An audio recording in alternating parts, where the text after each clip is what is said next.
¿Y por dónde empiezo yo a explicar esto? Que a mí siempre me pasa, ¿no? Digo, es que cada vez tengo que volver. Y yo creo que un cambio de chip muy importante es entender que en dinero es más importante el tiempo que la cantidad. O sea, normalmente siempre pensamos, bueno, tener una cantidad, ahorrar más cantidad, más no sé qué, y es mucho más importante el tiempo. Es decir, cantidades pequeñas en un periodo largo crecen mucho más que cantidades grandes en un periodo corto.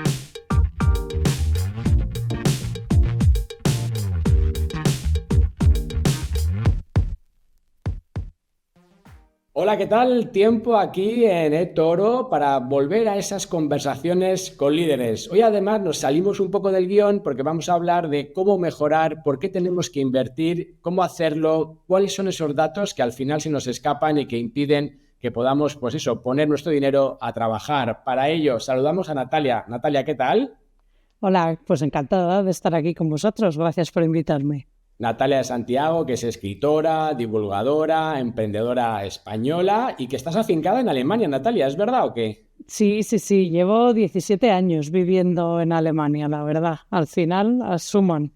Jope, pues hoy que quiero hablar sobre esto, sobre por qué tenemos que ahorrar, por qué tenemos que empezar a invertir. La primera pregunta que te hago, un poco a colación de lo que decías, ¿ves diferencias entre lo que hacen los alemanes y lo que hacemos los españoles desde un punto de vista de ahorro, de inversión, de educación?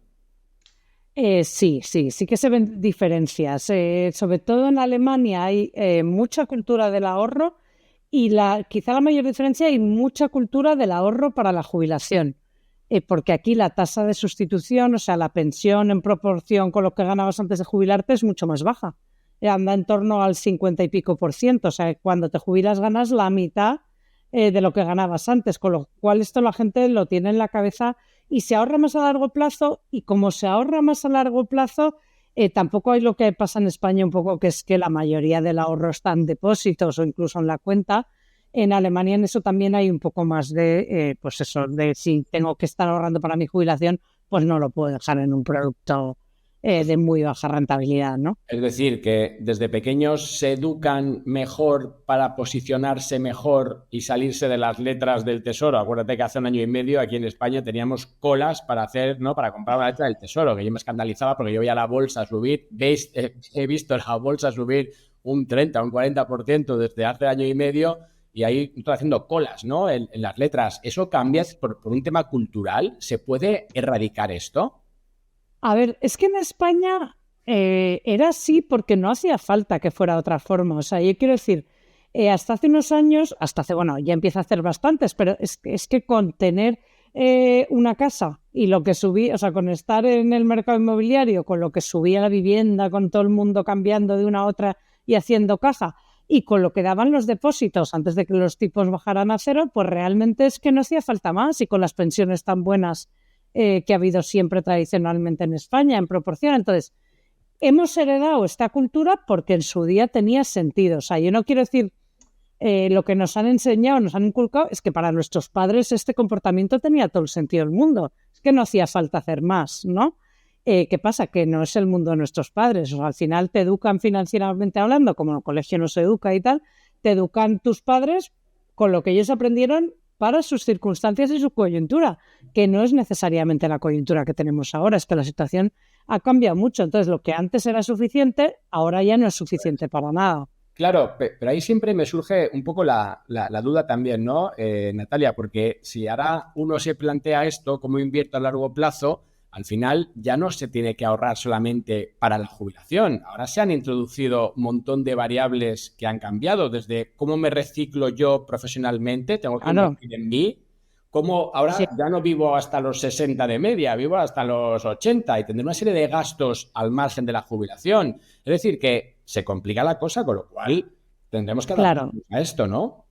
claro, es que es lo que yo digo siempre eso. Igual que te decía que es que ya antes solo con tener una casa y un depósito te valía, antes también teníamos la vida financiera subcontratada o al Estado y cuando te jubilabas o a tu empresa, que la gente entraba en una empresa, estaba toda la vida y la empresa se encargaba de todo lo que tú dices, de reciclarte, de tener tu seguro de vida, de ponerte en el plan de pensiones, de no sé qué, de pagarte la formación. Eso ya no es así, ya la gente no está toda la vida lo normal en una empresa. Ahora es muy normal que cambies mucho, que cambies de sector, que cambies de trabajo, que pases una época de freelance, que combines freelance con cuenta ajena.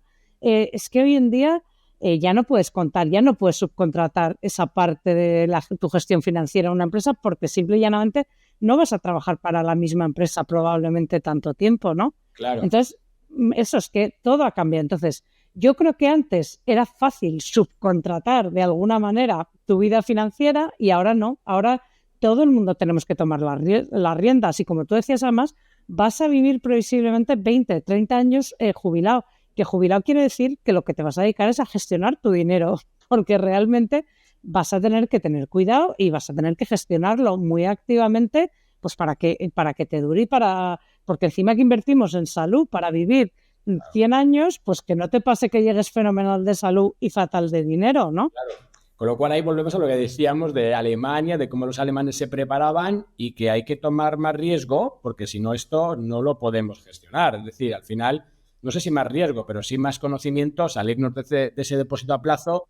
¿Y cómo lo enfocamos? ¿Cómo lo enfocarías tú después de toda tu experiencia, esos libros que por cierto, vamos a sortear entre todos los oyentes que nos están siguiendo, que nos dejen comentarios? Bien. Hemos hecho ahí, pues, hemos comprado 10 libros para un poco distribuir, pero ¿cómo, o sea, supone más riesgo? ¿Supone que tenemos por dónde empezamos a cambiar? A ver, yo creo que lo primero es que desde el sector financiero nos tenemos que dar cuenta que la gente si no cambia es porque no tiene la información suficiente para cambiar y que es normal que no la tengan porque nadie se lo ha contado. Quiero decir, nadie nace sabiendo lo que es un fondo de inversión o lo que es una acción y menos la fiscalidad, no sé qué, o sea, quiero decir, es lo normal. Pero luego, pensando por empezar por alguna parte, porque yo creo que siempre cuando te pones a explicar y tienes ya el contacto con la gente, te das cuenta de realmente lo poco que se sabe, ¿no? Pero bueno, ya para empezar un poco, decir, bueno, ¿y por dónde empiezo yo a explicar esto? Que a mí siempre me pasa, ¿no? Digo, es que cada vez tengo que volver. Y yo creo que un cambio de chip muy importante es entender que en dinero es más importante el tiempo que la cantidad. O sea, normalmente siempre pensamos, bueno, tener una cantidad, ahorrar más cantidad, más no sé qué, y es mucho más importante el tiempo. Es decir, cantidades pequeñas en un periodo largo crecen mucho más que cantidades grandes en un periodo corto. Por el interés compuesto. Esto son matemáticas, ¿no? Es la curva del interés. Entonces, cambiar ese chip, porque mucha gente no empieza, pues porque total, para 5 euros, para 10, para 20, para aquí, ¿no? Y se esperan diciendo, bueno, pues cuando tengo una cantidad considerable y tal. Eso es el primero de los grandes errores. Al final, es mucho. Vamos, se te ocurren exacto. En las que gastas el dinero, ¿no? O cuando lo haces y ya tienes una cantidad considerable, ¿qué pasa? Que tu percepción del riesgo cambia. Total. Si tú has conseguido ahorrar una cantidad muy grande y de repente pues ponerla en una cosa que sea un poco volátil, de repente dices, ay, ojo, mientras que tú a lo mejor vas poniendo 50 euros en otra cosa, lo que sea, el vehículo que sea, aunque sea un poco más volátil, como es poco a poco, tú te vas acostumbrando, tú vas aprendiendo. O sea, quiero decir, pensar en pequeñas cantidades y mucho tiempo. Y luego otro cambio de chip importante es que también parece contraintuitivo y es que a cuanto más tiempo estés ahorrando, es decir, cuanto más a largo plazo estés ahorrando, más urgente es proteger tus ahorros. Que en España hay mucha querencia eso al depósito, a la cosa de corto plazo y realmente no sacarle rendimiento a tus ahorros a corto plazo, bueno, pues es un poco de pérdida de oportunidad, pero no es muy relevante. Lo que es brutal es dejar tu ahorro a largo plazo a la merced de la inflación. Totalmente. Es decir, además, lo hemos visto estos últimos años, ¿no? Como nuestros 10 euros no compran el mismo aceite de oliva de hace un año o de hace 2, ¿no? Pero es que en 10 años te estás enfrentando a pérdidas acumuladas del 40%. Claro. Es decir, de que cada 1.000 euros se te conviertan en 600.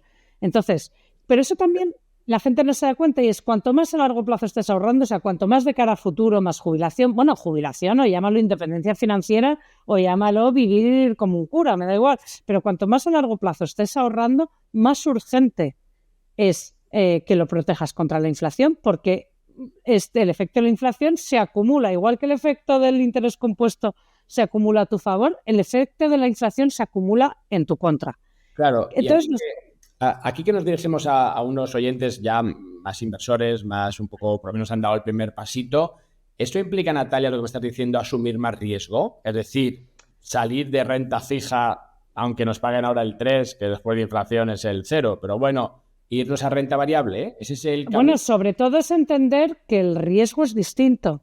O sea, porque decimos asumir más riesgo porque estamos hablando de tener más proporción de bolsa en la cartera, pero es que realmente el efecto de la volatilidad sobre tu cartera se neutraliza con el tiempo, con lo cual, aunque teóricamente estás en una cartera de más riesgo, si tú vas a largo plazo, realmente el riesgo es menor. O sea, porque el efecto de la rentabilidad, esto son matemáticas, esto no es... el efecto de la volatilidad se neutraliza con el tiempo, con lo cual, para una rentabilidad media esperada positiva, que en bolsa, hombre, se puede acabar el mundo y a lo mejor pero para una rentabilidad media esperada positiva, el efecto de la volatilidad negativo sobre tu cartera, lo único que necesitas es tiempo para neutralizarlo. Con lo cual, teóricamente estás asumiendo más riesgo, pero realmente no. Claro. Es decir, una gestión del riesgo que decimos, hay que asumir más riesgo. Es que no estás, o sea, si no lo sacas, no estás realmente asumiendo más riesgo, estás aprovechando las matemáticas. Es verdad que por la misma, tú la volatilidad la vas a ver, pero es que tú no vas a salir. Que esa es otra cosa. A mí cuando siempre me preguntan, igual es que es todo tiempo, ¿no? Y al final, cuando me dicen, ¿qué producto de inversión es el mejor? Lo que importa, no hables de rentabilidad, ¿cuál es tu plazo? Dime tu plazo y te diré qué tipo de producto de inversión puede ser interesante, ¿no? Eso Entonces, es. Claro, y sobre todo yo creo que eso sí que, bueno, que igual este público sí que lo entiende, pero lo que en el público general no se entiende muchas veces es la diferencia entre lo que es el riesgo de quiebra, el riesgo de contraparte, que son un producto diversificado, no lo tienes, y el riesgo de mercado de volatilidad, que es el que con el tiempo se cura. Es decir, a ti porque mañana haya una caída enorme, a mí qué más me da lo que pasa mañana si yo voy a 20 años. Es que dentro de 20 años no va a depender del conflicto de mañana el valor de mi cartera, ¿no? Entonces, con ese cambio de chip yo creo que sí que empiezas a ver, lo que pasa es que lleva su tiempo, ¿no? Es un entrenamiento. Entonces, yo creo que cantidades pequeñas a lo largo de mucho tiempo son la clave. Eso es. Y oye, en todo este camino que llevas un poco divulgando y formando, intentando hacer que la gente, ¿no? Que despertemos y que nos pongamos a invertir, a preparar, como decíamos, ¿no? Esa línea de vida que cada vez es más larga. ¿Apostarías más porque en ese proceso de formación buscásemos apoyo de asesores independientes o crees que la autoformación con vehículos como los fondos de inversión, los ETFs, serían el camino más adecuado? O sea, ¿dónde está el límite entre pedir ayuda profesional? Pero claro, si yo meto 10 euros cada mes, pues claro, no tengo tampoco mucha forma de pedir ayuda, ¿no? No me van a hacer caso. Es que no hay. O sea, es que la realidad, a mí, yo no es que esté para nada en contra de la asesoría, vamos, me parece necesaria y tal. La cosa es que la realidad es que no hay. Es decir, porque además mucha gente... A ver, si yo quisiera ser asesor financiero, estaría fully booked el resto de mi vida, porque realmente a mí me escribe gente todos los días del año, muchas personas preguntándome o si lo hago yo o que si les puedo recomendar a alguno. Y la realidad es que hay muy poquito a precio de gente normal. Para y luego que poco que decíamos. Claro. Y luego que mucha gente lo que quiere es una cosa un poco más global, ¿no? Decir, a ver, yo quiero a alguien que me diga, tengo que amortizar hipoteca, es mejor que invierta, o sea, que no solo que te digan, recomiéndame un producto de inversión, sino que se miren un poco su situación financiera y les den una visión. Eso es que no hay, o sea, literalmente... La fiscalidad, tampoco nos podemos olvidar de eso, ¿no? Claro, y luego eso, que la figura está como, pues eso, luego yo siempre les mando a la página de la CNMV, digo, tienes una lista de asesores a registrar y vas a ver que son pocos y encima la mitad son para grandes patrimonios, más de la mitad que estoy diciendo. Y no son independientes tampoco todos, pero bueno, eso ni siquiera tendría por qué. Entonces, yo creo que a día de hoy es que para la gente normal opciones de asesoría independiente hay muy poquitas y además no todas dan todos los servicios que la persona le gusta, porque por ejemplo lo de me conviene amortizar o mejor invertir, a mí me lo hacen también todos los días. Totalmente. Con lo cual ahí vamos a la idea que tú decías, ¿no? De que uno tiene que invertir tiempo en sí mismo y en aprender por sí mismo y en moverse por sí mismo, aunque sea a nivel muy básico, ¿no? Sí, yo sí, o sea, a mí me encantaría que hubiera más servicios, pero es que no los hay. Entonces, pues la única solución que yo le veo es formarte tú. Las buenas noticias es que hay mucho contenido al final hoy en día, ¿no? O sea, hay muchas opciones, hay muchos podcasts, hay muchos vídeos, hay mucho libro, hay mucho... bueno, hay que rascar un poco para ver qué es contenido de calidad y qué no, y estar un poco atento, porque bueno, no te puedes fiar de todo lo que ves online, pero cada vez hay más contenido bueno y cada vez más, incluso muchas, eso de gestoras, plataformas, tal, dan contenido educativo también mucho, ¿no? Entonces, que ahora mismo no me parece que haya muchas alternativas, la verdad. Sí, al final uno tiene que eso, invertir tiempo en sí mismo. Oye, tengo nada, 3 preguntas finales. Una tiene que ver con tu próximo trabajo, que sé que estás haciendo algo sobre autónomos. Yo que soy autónomo, ahí me he visto reflejado.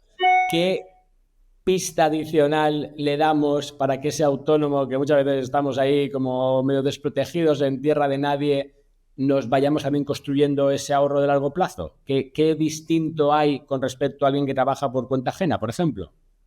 Bueno, hay que ser muchísimo más proactivo cuando uno es autónomo. O sea, si ya he dicho que a los de cuenta ajena no se puede ya dejar las finanzas en manos de nadie, pues cuando eres autónomo, muchísimo menos. A ver, yo lo que sí le daría al autónomo en plan ánimo es que realmente siempre, es verdad que las cuotas se pueden poner súper cuesta arriba, pero que no se olviden de que esas cuotas en España a día de hoy sí que tienen un retorno importante. Es decir, no es tan fácil complementarla o batir la pensión pública. O sea que realmente, quiero decir, el que sea súper buen inversor, súper proactivo, igual hay que hacer las dos cosas, ¿no? Existen también los planes de pensiones de empresa para autónomos ahora mismo que hay muy pocos, pero empieza a haber cosas que pueden ser interesantes también, o sea, y se pueden desgravar, en fin, que exploren y que sean proactivos, pero que tiene que ser una combinación, no siempre coger la cuota más baja, porque realmente no es tan fácil suplir la cobertura que te da la pensión pública con ahorro particular, pero que un autónomo tiene que hacer las dos cosas, vamos, sí o también. Yo ahí te diré, así a que no lo escucha nadie, que yo lo que hago es que pago la cuota mínima, pero complemento hasta lo que sería la cuota, pues que yo creo que es importante, y eso lo separo y cada mes lo mando a mi cuenta de ahorro a largo plazo. O sea, pero claro, eso es otra historia en otro contexto, ¿no? Y luego enterarse bien, porque no es tan difícil entender cómo se calcula la pensión, y si entiendes cómo se calcula la pensión, puedes tomar decisiones de ahora me compensa empezar a cotizar más. Estos años sí que, porque hay años que solo cuenta que cotices y da igual que sea menos, y hay años, los últimos, que importa también más. Entonces, yo creo que es todo el tiempo que le dediques a aprender un poco más sobre eso. Bueno, lo bueno es que no te van a dejar de decir al final, o sea, esto tiende a que te obliguen a cotizar al final, ¿no? Sin duda. Pero bueno, pero que el autónomo se tiene que preocupar de su futuro y de la previsión también, de pensar, ¿y si no puedo trabajar? ¿Y si tengo una enfermedad y me tengo, o sea, pensar un poco en previsión, que a veces parece que es un gasto más, pero muchas veces compensa. Efectivamente, la previsión no es un gasto más. Mira, ese es un titular que me gusta, ¿no? Sí, prevenir, al final prevenir, como en salud. Claro. Oye, la segunda pregunta, eso tiene que ver un poco con lo que me pasa a mí con mis hijos, ¿no? Yo sí que intento, pues desde pequeñitos, ahí formarlos, educarlos. A ver, son pequeños, uno tiene 9 y uno tiene 12, ¿no? Pero con el 12 ya tenemos hasta un wallet en MetaMask, le mando hasta criptos, en fin, hacemos cosas, ¿no? Pero a la pequeña, el otro día me dice, pero papá, al final, si yo gasto la tarjeta, tú lo gastas con la tarjeta y ya está, ¿no? O sea, eso se va como reponiendo. Digo, ostras, claro, con el mayor hemos tenido dinero, lo hemos tocado, le he hecho intercambiarnos cosas. Con la pequeña ya es más digital todavía, que son 5 años o 4, pero bueno, y es más digital. Entonces, ahí de repente me saltó una alarma y digo, ostras, el que nos vayamos hacia un entorno más digital, menos físico, de que mi hijo contaba las monedas, era el mejor en la clase y luego era un trasto, pero en monedas era muy bueno, y la otra, pues que está en digital, se cree que todo el dinero, pues como es digital, como es infinito. Ese paso hacia la digitalización dificulta el aprendizaje hablando. Sobre todo dificulta, tanto para niños como para adultos, es más difícil ahorrar y se tiene menos conciencia del gasto. O sea, esto está estudiado. Tú cuando tienes tu cartera y vas dando billetes, tú vas viendo cómo se van bajando los billetes.